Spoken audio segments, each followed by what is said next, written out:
গতকালই ভোট ঘোষণা হয়েছে রাজ্যে, অর্থাৎ গতকালই জানা গিয়েছে 2 দফায় ভোট হবে এবার বিধানসভা নির্বাচন। দফা কমিয়ে বাংলার ভোটে বাহিনীতে জোর কমিশনের, বুথ পিছু 4 জন জওয়ান মোতায়েনের ভাবনা কমিশনের। কতজন কেন্দ্রীয় বাহিনী, কত কোম্পানি কেন্দ্রীয় বাহিনী মোতায়েন থাকবে, আরো ডিটেল জানার চেষ্টা করব।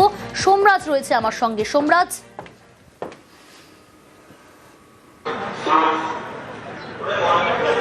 দেখো, এবারের ভোটে যেটা নির্বাচন কমিশন পরিকল্পনা করছে ন্যূনতম 2000 কোম্পানি কেন্দ্রীয় বাহিনী মোতায়েনের, তেমনটাই আমরা কমিশন সূত্রে জানতে পারছি। যেহেতু ভোটের দফা কমেছে তাই কেন্দ্রীয় বাহিনীর সংখ্যা বাড়বে, এটা যেমন একদিকে ঠিক, তেমন এবারের ভোটে বুথগুলিতে বিশেষ গুরুত্ব দিতে চাইছে জাতীয় নির্বাচন কমিশন।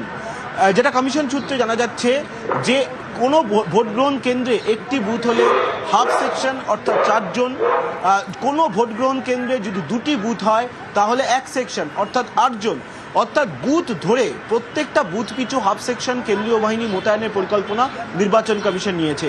আর এবারের বিধানসভা ভোটে যেহেতু ভোটের দফা কমছে তাই বাহিনীর পরিমাণ বাড়বে, কিন্তু যেটা গুরুত্বপূর্ণ 2 দফাতে এ রাজ্যে যেহেতু ভোট হতে চলেছে তাই 2 দফাতেই সম পরিমাণ বাহিনী রাখতে চলেছে নির্বাচন কমিশন বলে আমরা কমিশন সূত্রে জানতে পারছি। এবং ন্যূনতম 2000 কোম্পানি অর্থাৎ 2000 কোম্পানির বেশি বাহিনী এবারে এ রাজ্যের বিধানসভা ভোটে মোতায়েন হতে চলেছে। তুমি দেখেছো যে প্রথম দফার যে সূচি নির্বাচন কমিশন ঘোষণা করেছে 23শে এপ্রিল যে প্রথম দফায় ভোট হবে, সেখানে রাজ্যের জঙ্গলমহলের জেলাগুলিতে যেমন ভোট রয়েছে তেমনি ভোট রয়েছে উত্তরবঙ্গের জেলাগুলিতে, অর্থাৎ প্রথম দফায় কিন্তু সব থেকে বেশি জেলায় ভোট রয়েছে। কিন্তু প্রথম দফাতেও যে পরিমাণ বাহিনী মোতায়েন হবে, দ্বিতীয় দফাতেও তুমি যদি দেখো কম পরিমাণ জেলার ভোট রয়েছে, কিন্তু বিধানসভার যদি দেখা যায় তাহলে 10টা বিধানসভা কম রয়েছে প্রথম দফার তুলনায়, কিন্তু জেলা যদি ধরে দেখা যায় তাহলে কম জেলার ভোট রয়েছে কলকাতা এবং তার সংলগ্ন জেলাগুলিতে।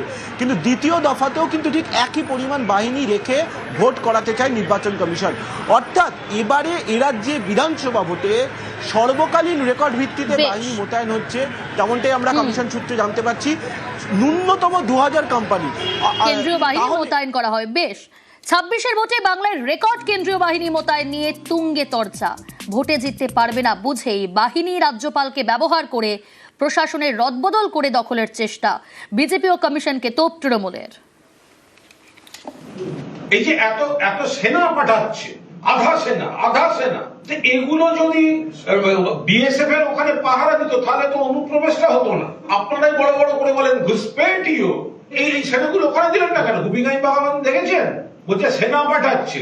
ওরে বাবা, দেখো যে কত সেনা চলেছে সমরে। ওরে হাল্লার রাজার সেনা, তোরা করবি কি তা বল? কেন্দ্রীয় বাহিনী পাঠিয়ে দখলদারি, গন্ডগোল, বললাম তো ব্যাকডোর পলিটিক্স। ভোটে জিততে পারবো না, আর কি কি করা যায়?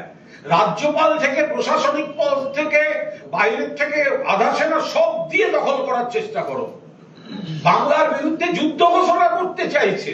আমরা আবার বলছি 250-র বেশি আসন পেয়ে জিতবো। গতবারের থেকে মিনিমাম একটা আসন বেশি হলেও আমরা জিতবো। এই মুহূর্তে টেলিফোন লাইনে যোগাযোগ করতে পেরেছি বিজেপি মুখপাত্র দেবজিৎ সরকারের সঙ্গে। দেবজিৎ বাবু, নিউজ 18 বাংলায় স্বাগত। প্রিয়াঙ্কা কথা বলছি। তৃণমূল কংগ্রেস তোপ দাগছে যে ভোটে জিততে পারবে না বুঝেই বাহিনী রাজ্যপালকে ব্যবহার করে প্রশাসনের রদবদল করে দখলের চেষ্টা, কি বলবেন? আপনারা তোপ কোথায় দেখছেন? এ তো পরাজিতের আর্তনাদ। ভোট হবার আগেই তৃণমূল বুঝে গেছে যে বাঙালি তৃণমূলের সঙ্গে আর নেই, তৃণমূল হেরে গেছে। যেটুকু আছে সেটুকু জীবন্ত জীবাশ্মের মতন। 26-এর নির্বাচনের পরে 4 মে দেখা যাবে যে বিজেপি আছে, তৃণমূল নেই। এই যে কথাবার্তাগুলো যেগুলো উনি বললেন, এর থেকে বড় হাহাকার, রাজনৈতিক হাহাকার এর আগে কেউ কোনোদিন শুনেছে? দ্বিতীয়ত, এখানে আইনের শাসন নেই, শাসকের আইন চলে।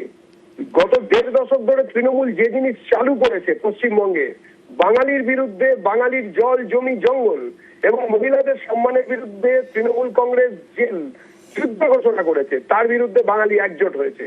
বাঙালি এর বিরুদ্ধে একমাত্র নির্ভরযোগ্য, বিশ্বাসযোগ্য বিকল্প হিসেবে বিজেপিকে খুঁজে পেয়েছে। 26-এর নির্বাচন তৃণমূলের বিসর্জন হবেই, এই একদম কালের দেওয়ালে লেখা হয়ে গেছে। এখন কোনোভাবে আটকানো যাবে না। যেসব কাজ বিভিন্ন সময় প্রশাসনিক কর্তারা করেছিল, তারা তৃণমূলের পার্টিজান ওয়ার্কার হয়ে গিয়েছিল। আমরা বারবার সেগুলো বিভিন্ন জায়গায় নজরে এনেছি। বেশ। আজকে সেই কথাগুলো মান্যতা পাচ্ছে। যদি অসুবিধা হয় অন্যভাবে চেষ্টা করুন। বাঙালি জিতবে, বিজেপি জিতবে। প্রথম বাঙালি জনতার সরকার প্রতিষ্ঠিত হতে চলেছে। ধন্যবাদ। ভোটের দিন ঘোষণা হতেই আরো সতর্ক বাহিনী। কালীঘাটে কেন্দ্রীয় বাহিনীর রুট মার্চ, ছবি দেখাচ্ছি আপনাদের। কালীঘাটে সকাল থেকেই কেন্দ্রীয় বাহিনীর রুট মার্চ। শুধু কালীঘাট নয়, জেলাতেও কেন্দ্রীয় বাহিনীর রুট মার্চ। এই মুহূর্তে বীরভূম সিউড়ির ছবি দেখাচ্ছি। ভোটের দিন ঘোষণা হতেই আরো সতর্ক বাহিনী। বীরভূম সিউড়িতে সেখানেও কিন্তু রুট মার্চ। বাংলা ওড়িশা সীমানায় নাকা চেকিং সেন্ট্রাল ফোর্সের। উদয়পুর সীমানায় লাগাতার গাড়িতে তল্লাশি।